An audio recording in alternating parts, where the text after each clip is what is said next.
Uma dúvida muito comum: quais doenças, afinal, que dão direito ao auxílio-doença ou benefício por incapacidade temporária? A lista foi atualizada depois de 24 anos, gente. E o Ministério da Saúde agora incluiu os transtornos mentais. Eu estou recebendo hoje a advogada na área previdenciária, a Pabla Mendes, que está aqui conosco. Você pode fazer uma pergunta, 99897.000. Pabla, obrigada mais uma vez, viu? Eu que agradeço. 24 anos sem nenhuma autorização, agora o Ministério da Saúde incluiu os transtornos mentais. Isso. Foi, na verdade, uma vitória que já demorava anos, né? Porque já se discutia muito isso, né? O quanto o trabalho, né, ele causa ali alguns transtornos nas pessoas, né? A medicina já dizia, mas faltava legislação, né? E com isso foi bem acertada essa inclusão para que fossem consideradas essas doenças, né, relacionadas ao trabalho. Que são depressão, transtorno de ansiedade, burnout. Burnout, né? A Justiça do Trabalho, ela já enquadrava, né, essas doenças ali como ocupacionais. Mas no âmbito previdenciário, nós precisávamos, né, de um rol mesmo, né, que regulamentaria. E sim, é importante a gente falar que o ambiente de trabalho ele tem que ser cuidado, tanto pelo empregado, mas muito mais pelo empregador, né? Para que essas doenças, elas não venham causar transtornos nesse empregado e que ele dependa, obviamente, de um benefício que quando ele depender, ele esteja assegurado. E aí, no caso, transtornos mentais, citando os mais comuns, burnout, depressão, transtorno de ansiedade, o que vai levar a esse afastamento? Porque há critérios para isso, né, Pabla? Sim. Bom, a gente fala do benefício por incapacidade temporária, que é o auxílio-doença, é importante a gente falar que ele exige uma carência mínima, né, de 12 meses. Só que, para as doenças ocupacionais, não se exige carência, né? Então, comecei a trabalhar 1, 2 meses, eventualmente aconteceu um acidente do trabalho também, ou uma doença ocupacional, eu sou isenta de carência. Mas nós precisamos comprovar aquilo que a gente fala de nexo de causalidade, o quanto aquela doença está relacionada de fato ao meu trabalho, né? Então, a gente tem como exemplo, às vezes um trabalho que coloca aquele empregado uma pressão extrema para bater metas, né? Aquelas metas inatingíveis, mas isso faz com que ele se sinta ali sufocado por aquele ambiente, gerando uma ansiedade, um transtorno, a fadiga. E aí a gente observa muito bem, tem que ter o acompanhamento médico, o atestado, para de fato comprovar que aquela doença está relacionada ao trabalho. Porque se for algo relacionado à vida cotidiana, aí não vai enquadrar como doença ocupacional. Ele vai ter sim direito ao afastamento, mas ele vai ter que ter a carência mínima de 12 meses, entendeu? Quer dizer, é preciso ter ali os laudos que atestem que foi por conta do trabalho, né? Isso, exatamente. Para que não haja nenhum equívoco. Exatamente. E a gente tem hoje, com a atualização, nós ultrapassamos 240 doenças ocupacionais, Pablo? 240. É muito, né? São muitas doenças. A gente tem aí essa questão das doenças, né, ligadas a transtornos mentais, mas nós também temos trabalhadores que às vezes estão expostos a agentes químicos, né? Às vezes pessoal que trabalha com raio-x, quem está exposto a agente físico também, ruído excessivo, isso tudo causa doenças, né, transtornos que fazem com que o empregado ele precise eventualmente de um benefício de afastamento ou até mesmo de uma aposentadoria por incapacidade permanente, que é a antiga aposentadoria por invalidez. Né? Deixa eu trazer algumas perguntas para você, Pablo. Eu tenho a Adriana lá do bairro Canaã, tem lúpus cutâneo que traz lesões na pele, né? Ela tem direito a esse auxílio porque sempre é negado. Então tem as lesões ali do lúpus que devem ser muito incômodas e aí sempre é negado. O que a Adriana pode fazer?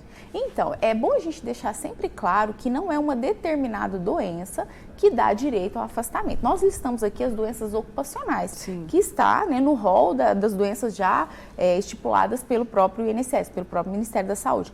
Mas nós temos outras. E aí, cada doença tem que olhar o quanto ela incapacita aquele trabalhador para o exercício da atividade dele. Então, lúpus, por exemplo, ela é uma doença autoimune, né, que causa ali vários transtornos. Eu tenho pessoas no escritório, que às vezes clientes, que têm, às vezes, um desenvolvimento de problema renal, várias questões, isso tudo é avaliado. Essa pessoa, ela tem que comprovar essa incapacidade total e permanente. Se foi negado no INSS, a orientação é que ela procure um advogado para entrar com ação judicial, porque aí ela vai ser submetida a uma perícia, né, pelo perito judicial, que vai analisar e ela vai ter outra chance de olhar outros elementos que eventualmente o INSS não analisou.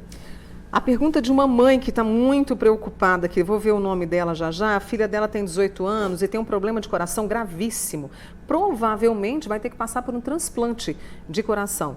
18 anos, nunca contribuiu com o INSS. E aí, tem direito a algum benefício? Não. Na verdade, se ela tivesse começado a contribuir com o INSS, a cardiopatia grave é uma das doenças que não é uma doença ocupacional, mas ela está no rol de uma outra doença que a gente fala doença grave. E aí, se ela tivesse contribuído com o INSS e após isso descobrir essa cardiopatia, ela teria direito a um auxílio-doença, uma aposentadoria por invalidez. Certo. Não contribuiu, poderia olhar o benefício de prestação continuada, da LOAS, né, Lei Orgânica de Assistência Social. Só que aí ela tem que preencher o requisito da questão econômica, né, que é 1/4 salário mínimo por pessoa. Então, comprova a incapacidade e também a questão da miserabilidade que a gente fala. Eu espero a melhor aí da sua filha, viu, minha querida? Agora, a pergunta que eu já estava esperando e ela veio por parte da Luzia e da Angélica do Shopping Park. Fibromialgia, eu acho que é a dúvida mais comum em relação a algum tipo de problema de saúde que sempre chega pra gente aqui no Manhã Total. Tem direito a um afastamento, a fibromialgia? Tem direito toda doença que incapacita. A fibromialgia é uma doença que, assim, o INSS, ele tem dificuldade, né, para não dizer que nega eventualmente todos os benefícios, né, mas a maioria deles. Mas se ela tiver o acompanhamento médico, tudo certinho, os laudos, exames, né, tudo que ela faz ao longo desses anos, sendo negado pelo INSS, procure as medidas legais cabíveis, que é a ação judicial. Mas não é uma ou outra doença, mas sim a fibromialgia é uma doença que encontra resistência por parte dos peritos do INSS em reconhecer esse direito. E são muitas pessoas sofrendo com Sim, mas é que a pessoa não pode deixar simplesmente acabar no INSS. Se for negado, procure um profissional para fazer a ação judicial e se submeter a um processo ali que pode dar a ela um direito de fato. Excelente. Minha mãe tem Alzheimer, a Solange. Ela tem direito a algum benefício? Então, tem que ver quanto tempo ela contribuiu, né? O quanto esse Alzheimer está incapacitando para o trabalho, né? Então, teria que olhar essas questões. Eu tenho aqui a Elaine, que é o seguinte, ela me mandou até os exames aqui, eu não consegui ler os seus exames, mas ela tem artrose no joelho. E aí, pode também levar a um afastamento? É uma doença ocupacional ou não? A artrose, né, primeiro, laudos e exames, raio-x, é uma doença que o INSS administrativamente geralmente concede, mas sim, tem muitas negativas e relacionada ao trabalho, se eventualmente comprovar que aquela sobrecarga ali foi o que ocasionou essa artrose, sim, pode caracterizar uma doença ocupacional, mas é muito importante que ela também faça ali o acompanhamento com o ortopedista, com o fisioterapeuta, né? Obviamente que o Sistema Único de Saúde hoje, ele é muito deficitário, né? E às vezes a pessoa não tem tanta informação. Exatamente, por cuidado. isso eu gosto de trazer vocês aqui, viu? A Zenilda, lá do Dom Almir, um grande beijo. Ela não falou se trabalha, mas ela já perdeu 90% da vista por conta de um glaucoma da vista direita. Ela contribui com a INSS. Tem direito. Tem direito, né? Se ela não fez o requerimento ainda, que faça, para ela poder garantir. E a cegueira total é uma das doenças também que são isentas de carência. Então, não precisaria dos 12 meses. Hérnia de disco, problema no punho, ela trabalha como caixa. Tem direito? Nossa, ainda juntou a fibromialgia, minha amiga do céu. Sim, e aí poderia até ocasionar ali uma doença ocupacional. E é importante a gente falar de doença ocupacional, que são as doenças geradas, né, ali no ambiente de trabalho, que uma vez dado o afastamento, esse empregado ele retorna para a empresa, ele tem a estabilidade, e aí nós estamos falando agora da questão trabalhista, de 12 meses, não é mais previdenciária, mas em razão do afastamento, né, por conta de uma doença ocupacional, quando ele retorna ao trabalho, ele tem um período de 12 meses de estabilidade, ou seja, ele não pode ser demitido sem justa causa. A minha amiga também aqui, a Kênia, tem 13 anos de serviço, tem hérnia de disco. Se foi provocada pela sobrecarga de trabalho, ela precisa ver isso com a INSS, mas teria o direito. Sim. Muito bem. Deixa eu pegar mais pergunta aqui. Olha só, sou dona de casa, posso voltar a contribuir ou só vale quando é trabalho de carteira? Não, vale. Dona de casa contribui como facultativo. Nós temos um código que é o 1406, na alíquota de 20% e tem um outro código que é 11%. Então, ela pode contribuir nessas duas alíquotas sobre o salário mínimo e ter, sim, todos os direitos resguardados. Rapidamente, fez uma cirurgia para retirada do útero, a Rose, ela trabalha como autônoma. E aí? Se ela paga o INSS como autônoma, ela teria que pagar como contribuinte individual, código 1007 ou 1163. Eu falo assim porque às vezes o segurado identifica melhor no carnezinho dele. Entendi. Ela tem sim direito tendo os 12 meses de carência. E é importante a gente falar também, Mônica, que às vezes a gente fala 12 meses de carência, mas às vezes a pessoa está sem contribuir.